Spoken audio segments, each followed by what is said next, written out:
ഏതിനെയും നേരിടാൻ ഇതാണ് നമ്മുടെ കരുത്ത്. ഇത് നമ്മുടെ കരുത്താണെന്ന്. ഏതിനെയും നേരിടാൻ എടോ പിണറായി വിജയ, ഇന്നലെ തന്റെയും തന്റെ മരുമോന്റെ ഒക്കെ വീട്ടില് ഇഡി വന്നത് എന്തിനായിരുന്നടോ? സ്വാതന്ത്ര്യ സമരം നയിച്ചിട്ടാണോ? ആണോ? ഇവിടുത്തെ കേരളീയർക്ക് മുഴുവനും സ്വാതന്ത്ര്യം നേടിക്കൊടുക്കാനും അവരുടെ അവകാശങ്ങൾ സംരക്ഷിക്കാനൊക്കെ വേണ്ടിയിട്ട് നീയും നിന്റെ മോളും നിന്റെ മരുമോനും നടത്തിയ എന്താ പറയാ അവകാശ സമരങ്ങളുടെ ഭാഗമായിട്ടാണോ കേന്ദ്ര സംഘം ഇവിടെ എത്തിയത്? നിന്റെ മോൾ കട്ട് മുടിപ്പിച്ചിട്ടല്ലോ എക്സാലോജിക് എന്ന് പറയുന്ന ഒരു പാട്ട കമ്പനി ഉണ്ടാക്കി. എന്നിട്ട് ആ കമ്പനിയുടെ മറവില് അഴിമതിപ്പണം നിന്റെ കെയർ ഓഫില് ഈ രാജ്യത്തെ ഏറ്റവും കരിമ്പട്ടിയിൽ ഉൾപ്പെടുത്തേണ്ട ഒരു കമ്പനിയാണ് CMRL കമ്പനി.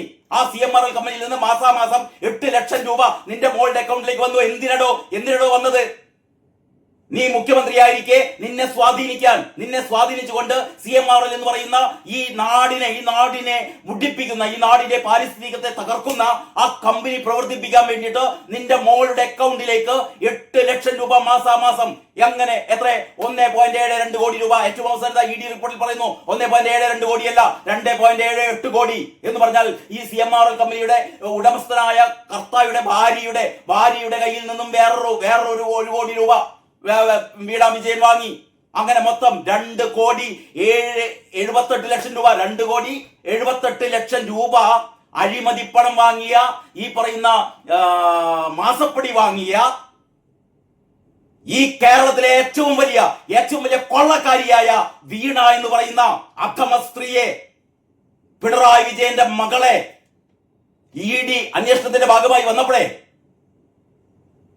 ഇവിടുത്തെ ഗുണ്ടകൾ, ക്രിമിനലുകൾ, അല്ലാതെ ഇവിടെ CPM-മാരൊന്നും അല്ല കേട്ടോ. CPM-മാർക്ക് അത്ര തലക്ക് വെളിവില്ലാത്ത ആൾക്കാരൊന്നുമില്ല. CPM-മാരല്ല രക്ഷിക്കാൻ വന്നത്.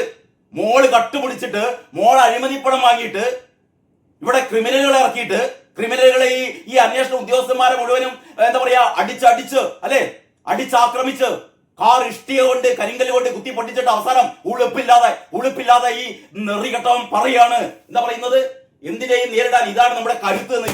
ഇവന്റെ മോള് തോന്നിയാസം കളിച്ചിട്ട് ഇവിടുത്തെ SFI-കാരും ഇവിടുത്തെ DYFI-കാരും ഇവിടുത്തെ CPM-കാരും ഈ പറയുന്ന മോളുടെ തണ്ടിത്തരം വെറുതെ എല്ലാവരുടെ വീട്ടിലേക്കും ED കയറി ചെല്ലില്ലല്ലോ.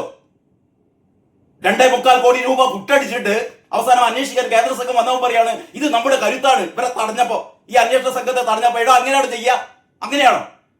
തോന്നിയാസം അഴിമതി നടത്തിയാൽ അന്വേഷണ സംഘം വരില്ലേ? അന്വേഷണ സംഘം ഇതുവരെ എന്താ പറഞ്ഞത്? കൈകൾ ശുദ്ധം, മടിയിൽ കനമില്ല എന്നല്ലടോ ചുമ്പാ പറഞ്ഞത്. അങ്ങനെയാണെങ്കിൽ അന്വേഷിക്കട്ടെ എന്നല്ല പറയാ, അല്ലേ? ഇവിടെ എത്ര രാഷ്ട്രീയ നേതാക്കന്മാരുടെ വീടുകളിലേക്ക് ED അന്വേഷണ സംഘം പോയിട്ടുണ്ട്. അപ്പോഴൊക്കെ ഇവരുമാതിരി തോന്നിയാസങ്ങൾ ചെയ്തത്. മടിയിൽ കനമില്ലെങ്കിൽ അന്വേഷിക്കട്ടോ, അന്വേഷിച്ച പോട്ടടോ, അതല്ലേ ചെയ്യേണ്ടത്. അതല്ലാതെ അന്വേഷിക്കാൻ വരുമ്പോൾ നിന്റെ ഗുണ്ടകളെ, നിന്റെ ക്രിമിനലുകളെ കൊണ്ട് ഈ അന്വേഷിക്കാൻ വന്ന പാവ ഉദ്യോഗസ്ഥർ അവരെന്ത് പിഴച്ചിടോ? പിന്നെ നിന്നെ ആരാ അന്വേഷിക്കട്ടെ? ED എന്ന് പറഞ്ഞാൽ കേന്ദ്രത്തിന്റെ താല്പര്യങ്ങൾ സംരക്ഷിക്കുന്ന എന്താ കുട്ടിയുടെ മറ്റേ നോക്കിയാ പറയുന്നത്. പിന്നെ ആരാടോ അന്വേഷിക്കേണ്ടത്? പാകിസ്ഥാനിൽ നിന്ന് അന്വേഷിക്കണോ? അമേരിക്കയിൽ നിന്ന് അന്വേഷിക്കണോ? ഇന്ത്യയിലെ ഏറ്റവും വലിയ ഈ മണി ലോണ്ടറിംഗിന്റെ, കള്ളപ്പണം വെളുപ്പിക്കലിന്റെ കാര്യങ്ങൾ അന്വേഷിക്കുന്ന ഏജൻസിയാണ് ED. ആ ED വന്ന് അന്വേഷിക്കുമ്പോ ആ ED ഉദ്യോഗസ്ഥന്മാരെ എന്താ പറയാ കല്ലെറിഞ്ഞ് ഓടിക്കുക, അവർ വന്ന വാഹനത്തെ ഇടിച്ച് തകർക്കുക. ഇത് എവിടെയെങ്കിലും കേട്ടിട്ടുണ്ടോ? എന്നിട്ട് പറയാണ് ഇതാണ് നമ്മുടെ കരുത്ത്. ഉളുപ്പില്ലാത്തവൻ ഉള്ള ഏരിയ കമ്മിറ്റി മുഴുവൻ പറഞ്ഞു ഇയാളെ പിടിച്ച് മാറ്റി എന്ന് പറഞ്ഞിട്ട് ഇപ്പൊ പറയാണല്ലോ ഇത് നമ്മൾ ഒരുമിച്ച് നേരിടേണ്ടത്. എങ്ങനെയാണോ ഒരുമിച്ച് നേരിടേണ്ടത്? നിന്റെ ബോൾ ചെയ്ത തോന്നിയാസത്തിന് ഇവിടുത്തെ ആൾക്കാർ മുഴുവനും യോജിച്ച് നേരിടുകയാണ് ചെയ്യുക. ഈ പറഞ്ഞ ആൾക്കാർ മുഴുവനും ഇവിടുത്തെ CPM-മാരും ഇവിടെ നിന്റെ മോളെ രക്ഷിക്കുമെന്ന ആൾക്കാരോടോ നീ പൈസ കൊടുത്ത് വളർത്തുന്ന നിന്റെ ഗുണ്ടകളല്ലോ, കൊട്ടീസൂരി പോലുള്ള ഗുണ്ടകളല്ലേ നിന്നെ രക്ഷിക്കാൻ വന്നത്? അതല്ലാതെ കേരളം മുഴുവൻ ഇളകി മറിഞ്ഞോ? നിന്റെ വർത്താനം കേട്ടായിരിക്കും മോള് സ്വാതന്ത്ര്യ സമരത്തിൽ പങ്കെടുത്തിട്ട് ഇവിടുത്തെ എന്താ പറയാ ഏറ്റവും വലിയ ബഹുമതികൾ നേടിക്കൊണ്ട് വന്ന മോളെ സ്വീകരിക്കാൻ വന്ന ആളെന്ന് മോള് തോന്നിയാസം ചെയ്തിട്ട് മോളെ കഥ ഞാൻ വേറൊരു വീഡിയോ പറയാം. മോക്ക് എങ്ങനെയാണ് IT കമ്പനി ഉണ്ടാക്കിയെന്നും മോൾ എങ്ങനെയാണ് പരീക്ഷ പാസ്സായതല്ല എങ്ങനെയാണ് മോള് ഒരു കള്ള സർട്ടിഫിക്കറ്റ് സംഘടിപ്പിച്ചത് എന്നൊക്കെ പറയാം. പുഷ്പന്റെ ആത്മാവ് 5 പേരെ വെടിവെച്ചു കൊന്ന, അല്ലെ? കൂത്തുപറമ്പിൽ 5 യുവാക്കളെ വെടിവെച്ച് കൊന്നു, അല്ലെ? സ്വാശ്രയ കോളേജുകൾക്കെതിരെ സമരം നടത്തിയ 5 യുവാക്കളെ വെടിവെച്ച് കൊന്നപ്പോ പുഷ്പൻ എന്ന് പറയുന്ന ഒരു ധീര സഖാവ്, അല്ലെ? എത്ര വർഷങ്ങളാണ് വേദന തിന്നുകൊണ്ട് ആ സഖാവ് കിടന്നതെന്നറിയോ? അപ്പൊ പിണറായി വിജയന്റെ ഈ മോളുണ്ടല്ലോ, വീണ തായ്ക്കണ്ടി എന്ന് പറയുന്ന മോള് കോയമ്പത്തൂരിൽ അമൃത കോളേജിൽ പഠിക്കുകയായിരുന്നു. സ്വാശ്രയ കോളേജിനെതിരെ ഇവിടെ സമരം നടത്തുമ്പോൾ പിണറായിന്റെ മോള് വേറൊരു സ്വാശ്രയ കോളേജിൽ പഠിക്കുകയായിരുന്നു. പഠിച്ചു കഴിഞ്ഞിട്ട് ഇവർ നേരെ പോയത് രവിപിള്ളയുടെ കമ്പനിയിലേക്കോ. രവിപിള്ളയുടെ കമ്പനിയിൽ 5 ലക്ഷത്തിന്റെ പ്രതിമാസ ശമ്പളത്തിൽ ഇവിടെ ജോലിക്കാരിയാവുന്നു, CEO ആവുന്നു. 25-30 വർഷമൊക്കെ എന്താ പറയാ പ്രവർത്തന പരിചയമുള്ള ഏറ്റവും വലിയ ഉന്നത ബിരുദങ്ങളുള്ള ആൾക്കാർക്ക് മാത്രം എന്താ പറയാ അവർക്ക് മാത്രം കൊടുക്കാവുന്ന ഒരു പോസ്റ്റ് പിണറായി വിജയന്റെ 8 മുട്ടും അറിയാത്ത തേർഡ് ക്ലാസ്സിൽ തട്ടിമുട്ടി പാസ്സായ വീണ വിജയന് CEO ആയിട്ട് രവിപിള്ള പണി കൊടുക്കുന്നു. രവിപിള്ളക്ക് അതിന് പകരം ഒരു കൊട്ടാരം എഴുതി കൊടുക്കുന്നു പിണറായി വിജയൻ. എന്തൊക്കെ നാട്യ കഥകളാണോ. DS ഒക്കെ തടഞ്ഞില്ലേ, സുധീരൻ തടഞ്ഞില്ലേ, ഇതൊക്കെ കേരളത്തിന് അറിയടോ. എന്നിട്ട് ഉളുപ്പും മാറിയില്ലാതെ കൈ ഇങ്ങനെ വെച്ചിട്ട് ഇത് നമ്മൾ തടയണോ? ആര് തടയാൻ? ഇവിടുത്തെ ജനങ്ങൾ തടയോ? നീയൊക്കെ ഏത് ലോകത്തിലാണ്? നിന്റെ കുറെ ക്രിമിനലുകള് എല്ലാത്തിനും വധശ്രമത്തിനെതിരെ കേസെടുത്തിട്ടുണ്ട് കേട്ടോ. കേന്ദ്രസേനയോടാണ് കളിച്ചത് വിജയ, കേന്ദ്രസേനയോടാണ് കളിച്ചത്. ഇപ്പൊ എല്ലാവർക്കും മനസ്സിലായി. നിന്റെ മോള് കോടികൾ അഴിമതി പണം വാങ്ങി എന്ന് ഇപ്പൊ എല്ലാവർക്കും മനസ്സിലായി. വാങ്ങിയിട്ടില്ലായിരുന്നുവെങ്കിൽ നീ എന്താ പറയേണ്ടത്? ED അല്ലേ, വരട്ടെ, അന്വേഷിക്കട്ടെ, അവരെന്താ രേഖകൾ തരയട്ടെ എന്നല്ലേ പറയേണ്ടത്. അതിന് പകരം എന്താ ചെയ്തത്? ഇതുവരെ ചെയ്തത് എന്താണ്? കഴിഞ്ഞ 1.5 വർഷമായിട്ട് നമ്മുടെ നികുതി പണം ഉപയോഗിച്ചിട്ട്, കോടികൾ ഉപയോഗിച്ചിട്ട് കേസ് നടത്തുകയായിരുന്നു. എന്ന് പറഞ്ഞാൽ അന്വേഷണം മരവിപ്പിക്കാൻ വേണ്ടിയിട്ട് ഏതാണ്ട് 2 കോടി രൂപയാണ് നമ്മുടെ നികുതി പണം എടുത്തുകൊണ്ട് ഈ ദുഷ്ടൻ ചെലവാക്കിയത്. എന്നിട്ട് ഇപ്പം ഒക്കെ കഴിഞ്ഞപ്പോ അധികാരമൊക്കെ പോയി കഴിഞ്ഞപ്പോ ED വന്നപ്പോ വി ഡി സതീശൻ മോദിയുമായി കൂടിക്കാഴ്ച നടത്തി പിറ്റേന്ന് തന്നെ ഇങ്ങോട്ടേക്ക് പറഞ്ഞയച്ചു എന്നൊക്കെയാ പറയുന്നത്. മോഡി സതീശൻ കൂടിക്കാഴ്ച നടത്തിയാൽ പിറ്റേ തന്നെ കേന്ദ്രസ്ഥാനം കൊണ്ട് വരില്ല. ഇത് ഹൈക്കോടതിയുടെ ഉത്തരവാണെന്ന് ഇവിടെ പത്രം വായിക്കുന്നവർക്ക് അറിയടോ, ചാനലുകൾ കാണുന്നവർക്ക് അറിയടോ. ഹൈക്കോടതിയാണ് ആ സ്റ്റേ നീക്കിയത്. CMR കമ്പനി ഈ പറയുന്ന അന്വേഷണം, EDയുടെ അന്വേഷണം നിർത്തിവെക്കണം, EDയുടെ അന്വേഷണം മുന്നോട്ട് പോകരുത് എന്ന് പറയുന്ന CMRന്റെ ഹർജി ഹൈക്കോടതി തള്ളി. അതിന്റെ സ്റ്റേ നീക്കി കഴിഞ്ഞാൽ പിന്നെ എന്താ ചെയ്യുക? ED വരും. ആ നിമിഷം ED വരും. ആ ED വന്ന് അന്വേഷിച്ചു. ഈ സ്വത്തുക്കൾ മരവിപ്പിച്ചില്ലേ? കിട്ടിയില്ലേ? എന്നിട്ട് അവസാനം ഉളുപ്പ് മാറിയാ പറയാ ജനങ്ങൾ നേരിടും. ജനങ്ങൾ നേരിടാൻ വരികയാണല്ലോ. ഏതിനെയും നേരിടാൻ ഇതാണ് നമ്മുടെ കരുത്ത്. ഒന്നിച്ച് നമുക്ക് ഇറങ്ങാന്ന് ഉള്ള ഏരിയ കമ്മിറ്റികൾ മുഴുവൻ പറയാടോ കണക്ക് പുറത്തുനിന്ന്. ജില്ലാ കമ്മിറ്റികൾ പറയാണ് വിജയ കണക്ക് പുറത്ത്. എന്നിട്ട് പറയാണ് നമുക്ക് ഒന്നിച്ച് നേരിടാന്ന്. ഉളുപ്പും മാനില്ലാത്തവരാണ് താൻ. ഒരു നാടിനെയാകെ കട്ടുമുടിച്ചിട്ട് ഈ നാടിന് മുഴുവൻ പരിസ്ഥിതി തകർക്കുന്ന കരിമണൽ കർത്തായുടെ കമ്പനിയിൽ നിന്ന് മാസം നോക്ക് ലക്ഷങ്ങൾ എവിടുന്നൊക്കെ വാങ്ങി അല്ലേ? ഇതൊന്നും വെറുതെ പറയുന്നതല്ല. ഇതൊന്നും VD സതീശന്റെ രമേശ് ചെന്നിത്തല പറയുന്ന കാര്യമല്ല. ഇത് തുടക്കം.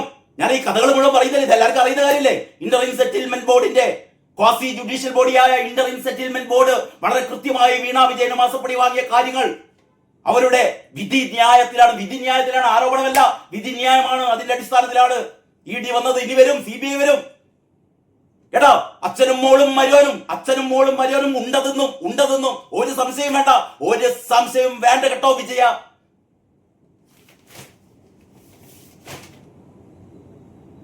റേഡിയിൽ പ്രതിഷേധിച്ച് സംസ്ഥാനത്തുടനീളം CPM നേതാക്കളും പ്രവർത്തകരും തെരുവിലിറങ്ങി. തെറ്റാണ് വാർത്ത. CPM പ്രവർത്തകരും നേതാക്കളും എല്ലാ രംഗത്തിറങ്ങിയത് വിജയന്റെ ഗുണ്ടകളും വിജയന്റെ ഈ പറയുന്ന ക്രിമിനലുകളുമാണ് ഇന്നലെ മുഴുവനും രംഗത്തിറങ്ങിയിട്ട് ഈ മാതിരി തോന്നിയാസങ്ങൾ നടത്തിയത്. ഇതിനെല്ലാം ജയ് വിളിച്ചുകൊണ്ട് അപ്പം ഗോവിന്ദൻ എന്ന് പറയുന്ന സംസ്ഥാന സെക്രട്ടറി പിണറായി വിജയന്റെ അമേദ്യം തിന്ന് കൊടുത്ത ഈ പറയുന്ന അപ്പം ഗോവിന്ദൻ. അതല്ലാതെ കുറെ ഇമാതിരി വിജയന്റെ വാഴ്ത്തുപാട്ട് സംഘമുണ്ട്. എല്ലാ ദിവസവും രാവിലെ ഉണർന്നെഴുന്നേറ്റാൽ പിണറായി വിജയന്റെ അപ്പി തിന്നണം അമേദ്യം തിന്നണം എന്ന് നിർബന്ധ ബുദ്ധിയുള്ള ഇവിടെ കുറെ ചട്ടകളുണ്ട്, ചട്ട നേതാക്കന്മാർ. അമ്മാതിരി ചട്ട നേതാക്കന്മാരാണ് ഈ ജയ് വിളിച്ചത്.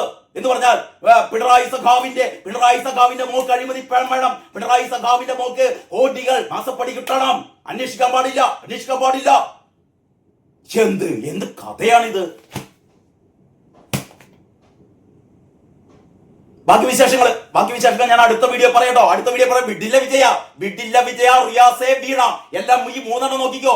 3 എണ്ണം അഴിക്കുള്ളിൽ പോകുമെന്നതാ എഴുതി വെച്ചോ കേട്ടോ. വരും. ഇതുവരെ ബി ജെ പിക്കാർക്ക് നരേന്ദ്രമോദിക്കും അമിത്ഷാക്കും ഒക്കെ നിങ്ങളെ വേണ്ടിയിരുന്നു.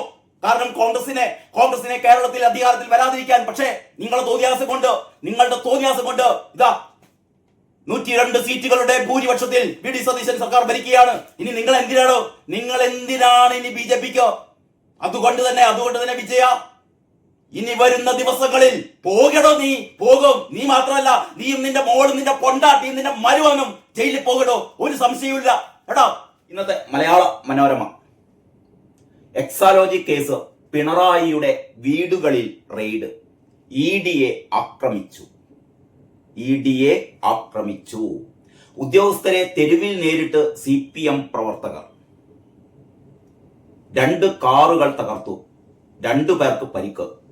മുൻ മുഖ്യമന്ത്രി പിണറായി വിജയന്റെ മകൾ ടി വീണയുമായി CMRL കമ്പനി നടത്തിയ സാമ്പത്തിക ഇടപാടുകളുമായി ബന്ധപ്പെട്ട കള്ളപ്പണം വെളുപ്പിക്കൽ കേസിൽ പിണറായിയുടെ 2 ഇടത്തെ വീടുകളിലടക്കം 12 സ്ഥലങ്ങളിൽ എൻഫോഴ്സ്മെന്റ് ഡയറക്ടറേറ്റ് അതായത് ED റെയ്ഡ് നടത്തി. പിണറായി വിജയനും കുടുംബവും താമസിക്കുന്ന തിരുവനന്തപുരത്തെ വാടക വീട്ടിൽ 8.5 മണിക്കൂർ പരിശോധന പൂർത്തിയാക്കി പുറത്തിറങ്ങിയ ED ഉദ്യോഗസ്ഥരെയും CRPF സേനാ അംഗങ്ങളെയും CPM സംസ്ഥാന സെക്രട്ടറിയുടെ അടക്കം സാന്നിധ്യത്തിൽ പാർട്ടി പ്രവർത്തകർ ആക്രമിച്ചു. ആക്രമണത്തിന് പിന്നാലെ പ്രതികളെ തേടി പാളയത്തെ CPM ഏരിയ കമ്മിറ്റി ഓഫീസിന് മുന്നിൽ പോലീസ് നിലയുറപ്പിച്ചതും പ്രതിരോധവുമായി പ്രവർത്തകർ അണിനിരന്നതും സംഘർഷത്തിന് വഴിവെച്ചു. പാർട്ടി ഓഫീസിനകത്തുണ്ടായിരുന്ന 4 പേരെയും പുറത്തുനിന്ന് ഒരാളെയും പിന്നീട് പോലീസ് അറസ്റ്റ് ചെയ്തു. കണ്ടാലറിയാവുന്ന 300 പേർക്കെതിരെ കേസെടുത്തു. റെയ്ഡിനെ കുറിച്ച് പോലീസിനോ ആഭ്യന്തര വകുപ്പിനോ മുൻകൂർ വിവരം ലഭിച്ചിരുന്നില്ല എന്നും പോലീസിന്റെ സഹായം ED തേടിയിരുന്നില്ല എന്നും ആഭ്യന്തരമന്ത്രി രമേശ് ചെന്നിത്തല പറഞ്ഞു.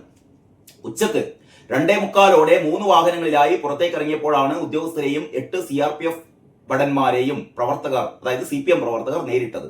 വനിതകൾ ഉൾപ്പെടെ സഞ്ചരിച്ചിരുന്ന കാറുകൾക്ക് നേരെ പോലീസ് വലയം ഭേദിച്ച് പാഞ്ഞെടുത്ത് ഇഷ്ടിക, കരിങ്കല്ല് എന്നിവ ഉപയോഗിച്ചും കൈകൊണ്ടടിച്ചും ചില്ലുകൾ തകർത്തു. ചിലർ കാറിന് നേരെ ചീമുട്ടയെറിഞ്ഞു. പിന്നാലെ വാഹനത്തിനകത്തേക്ക് കൈയിട്ട് വനിതാ ഉദ്യോഗസ്ഥരെ അടക്കട്ടോ കയ്യേറ്റം ചെയ്യുകയും അസഭ്യം പറയുകയും ചെയ്തു. ഏതാനും മിനിറ്റ് നീണ്ട സംഘർഷത്തിനൊടുവിൽ അവിടെ നിന്ന് രക്ഷപ്പെട്ട ED സംഘം സമീപത്തുള്ള തമ്പാനൂർ പോലീസ് സ്റ്റേഷനിൽ അഭയം തേടി. തകർന്ന ചില്ലുകൊണ്ട് ED ഉദ്യോഗസ്ഥൻ ഡിക്സൺ ഡേവിഡ്, വാഹനങ്ങളിൽ ഒന്നിന്റെ ഡ്രൈവർ ശ്യാംരാജ് എന്നിവർക്ക് വീടും പരിസരവും യുദ്ധക്കളമായി നിൽക്കവേ പുറത്തിറങ്ങി മാധ്യമങ്ങളെ കണ്ട പിണറായി ഏതിനെയും നേരിടാൻ ഇതാണ് നമ്മുടെ കരുത്ത്. ഇതൊക്കെ കഴിഞ്ഞിട്ട് പിണറായി തമ്പുരാൻ പുറത്തേക്ക് ഇറങ്ങിയിട്ട് ഇങ്ങനെ മുഷ്ടി ചുരുട്ടി മൂപ്പര് പറയാണല്ലോ, ഏതിനെയും നേരിടാൻ ഇതാണ് നമ്മുടെ കരുത്ത്. ഏതിനെയും നേരിടാൻ ഇതാണ് നമ്മുടെ കരുത്ത്. ആര്? പിണറായി പറയാണ് ഇത് നമ്മുടെ കരുത്താണ്. ഏത്? അന്വേഷണത്തിന് ED സംഘം വന്നപ്പോ ഈ ഗുണ്ടകള്, ക്രിമിനലുകള് ഈ അന്വേഷണ സംഘത്തെ ആക്രമിച്ച് ഈ കാറുകൾ 2 കാറുകൾ ആക്രമിച്ചെന്ന് പറഞ്ഞാലേ ഇത് EDയുടെ കാറുകളല്ല. ഇത് ഇവിടുത്തെ പാവം തൊഴിലാളികൾ, ഏതോ രണ്ട് പാവപ്പെട്ട തൊഴിലാളികളുടെ അവരുടെ ഉപജീവന മാർഗമായ 2 ടാക്സി കാറുകൾ ആക്രമിച്ച് ആ ഒരു ഡ്രൈവറുടെ കണ്ണ് കുത്തിപ്പൊട്ടിച്ച് ആ കാറിലുള്ള ഉദ്യോഗസ്ഥരെ മുഴുവൻ ആക്രമിച്ച് എന്നിട്ട് പറയാണല്ലോ ഈ ചുംബൻ, ഈ നെറികെട്ടവൻ പറയാണല്ലോ